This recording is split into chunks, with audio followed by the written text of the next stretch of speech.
Carl Newton Mahan. Carl Newton Mahan was 6 years of age when he murdered his best friend, Cecil Van Hoos, who was 8 years old at the time, over a bit of scrap iron on May 18, 1929 in eastern Kentucky. Since circumstances were difficult, the two young men were out searching for scrap metal to offer to a garbage merchant for cash. They started battling about a bit of scrap iron, and Cecil smacked Carl in the face with it. Carl ran home with Cecil right behind him. He got his dad's shotgun and said he was going to shoot Cecil, and he did. Carl went to trial for the homicide of Van Hoos. The first sentencing was 15 years in change school. However, it was later overturned and the judge issued a writ of prohibition that kept him from going to change school. Around then, Carl was the youngest litigant in the state of Kentucky and perhaps the nation. Daniel Bartlam. Daniel Bartlam was only 14 years of age when he murdered his mom, Jacqueline Bartlam, without a second thought. On Easter 2011, when his mom dozed, Daniel killed her by hitting her several times with a hook hammer. Daniel set his mom's body ablaze before ringing the police and reporting that a criminal had executed her. Investigators soon saw irregularities in Daniel's case and looked at his PC, where they recouped an erased record detailing his mother's murder plans in the form of a story. Bartlam had no rationale. However, Jacqueline's previous partner affirmed that Daniel had a taste for savage movies and games. The 14-year-old was sentenced to at least 16 years in jail.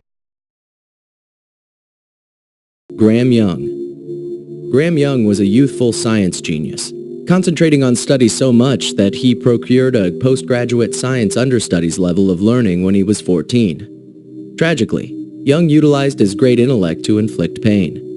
He poisoned his dad, mother, sister, and grandma. Eventually, he was thrown into the system, yet he even poisoned his doctor's staff and other prisoners at the maximum security clinic that was holding him. Once discharged, Young kept on poisoning his relatives and companions until he was at long last sent back to jail forever. George Stinney. On June 16, 1944, the United States set a record when they executed George Stinney, who was 14 years of age at the time, the most youthful individual to be legitimately executed in the U.S.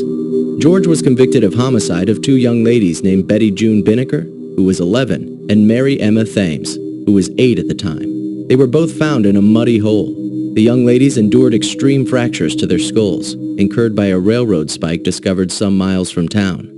George admitted to the wrongdoing and said that he wanted to have intercourse with Betty, yet ended up executing the young ladies. He was tried and sentenced to death by electric chair. Eric Smith. At 13, Eric Smith was tormented in view of his thick glasses, spots, red hair, and one other quality. He had protruding, stretched ears. These were accepted to be a symptom of medication his mom had taken for her epilepsy when she was pregnant. Police accused Smith of the homicide of a 4-year-old kid named Derek Roby. The youthful youngster had been strangled, had big rocks dropped on his head, and had been sodomized with a little stick. At the point when inquired as to why he did it, Smith could not give a definitive answer. A specialist determined Smith had intermittent explosive disorder, a condition in which an individual can't control their inner anger. Smith was sentenced and went to jail. He's been in jail for a long time and has been denied parole 5 times. Alyssa Bustamante. Alyssa Bustamante killed her 9-year-old neighbor, Elizabeth Olton, in Missouri in 2009. Bustamante cut open Olton's throat and wounded her before covering her in a pre-dug grave in the forest. Bustamante assaulted Olton when she was strolling home from a friend's house. The trial heard that Bustamante had serious mental issues, a troublesome family life, and had already endeavored suicide. In spite of her emotional well-being, she was tried as an adult and sentenced to life in jail. Bustamante expressed that she killed Olton to see what killing felt like. Joshua Phillips.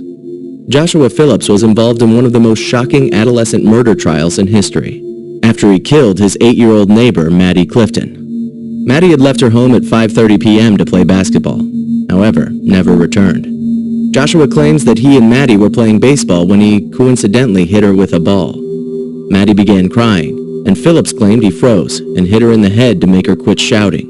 Phillips then conveyed Clifton into his home and shrouded her body under his bed. His mom found Clifton's body after a week because of the scent originating from his room. Phillips was accused of first-degree murder and was sentenced to life without the chance for further appeal. Kipland Kinkle. Informally voted as the student well on the way to begin World War III, Kipland Kinkle was basically sent home for the intolerable offense of bringing a firearm to class. When he returned, he was armed with a rifle which he used to start shooting people in the cafeteria, executing 2 students and harming 8 others. Police discovered both of his guardians killed at his home. His mom's body was booby-trapped with explosives. Mary Bell. In 1968, 11-year-old Mary Bell killed 2 young men in the town of Scotswood, in northeast England. The young men were named Martin Brown, age 4, and Brian Howe, age 3. Bell strangled Martin Brown in an abandoned house. A couple of months after the fact, Bell, with the assistance of her friend Norma Joyce Bell, who were not related, strangled Brian Howe in the same manner. The young ladies ravaged Howe's body and cut an M into his stomach. Bell was detained until 1980, when she was questionably discharged with another identity. Bell has spoken secretly about her acts, referring to sexual abuse at an early age as the reason for her criminal conduct. John Venables and Robert Thompson. In 1993, 3-year-old James Bulger was sitting tight for his mom outside a butcher shop in a shopping center. Bulger was baited away by Venables and Thompson while his mom was occupied. The young men brought Bulger on a long stroll along a trench, and amid this time, they were spotted by about 40 different witnesses. All witnesses asserted that they accepted Bulger to be their more youthful sibling. The pair went ahead to subject Bulger to physical and sexual assault, and afterward, dumped Bulger's body on some railroad tracks and secured him with stones. Bulger was later hit by a train, and his body was found 2 days later.